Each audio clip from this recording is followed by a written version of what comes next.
বৈষম্য স্বাস্থ্য বিভাগের মধ্যে এত বৈষম্য অন্য কোনো দপ্তরেই নাই। সাংবাদিকবৃন্দ, আপনারা তোমার বছরের মধ্যে আমাদের ব্যবসায়িক জীবনের উন্নতিগুলি আপনারা প্রকাশ করবেন।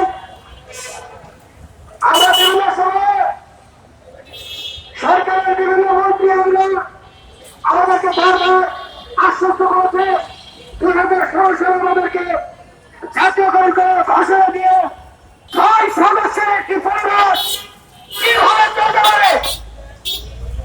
আমরা চাই অন্তর্বর্তীকালীন সরকারের মাননীয় উপদেষ্টা প্রধান উপদেষ্টা আমাদের প্রতি সবাই হবেন, ডাক বিভাগে মাননীয় দ্বিতীয় আমাদের প্রতি সবাই হবেন। এই আমাদেরকে বাঁচিয়ে রাখেন।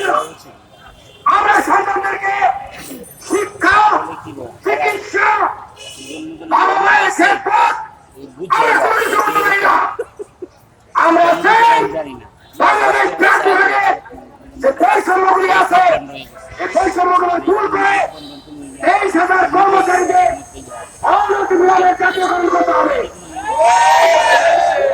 এবার যদি আমাদের দাবিদার প্রতি অবহেলা করা হয় তাহলে আমরা কর্মচারীরা সারা বাংলাদেশ থেকে প্রয়োজনে সমস্ত ডাক্তার আমরা বন্ধ ঘোষণা করে দেব।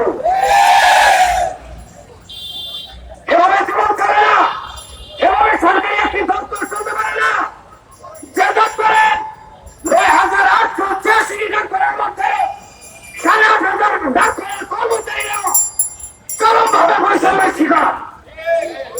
আমরা এর প্রতিকার চাই। আমরা আজকে আমাদের বার্তা স্পষ্ট করে দিয়ে গেলাম। অনতি বিলম্বে ডাক বিভাগে 60 বছরের ঊর্ধ্বে যে সমস্ত কর্মচারী রয়েছে তাদেরকে সম্মান করা সরকারি নিয়ম নীতি অনুসারে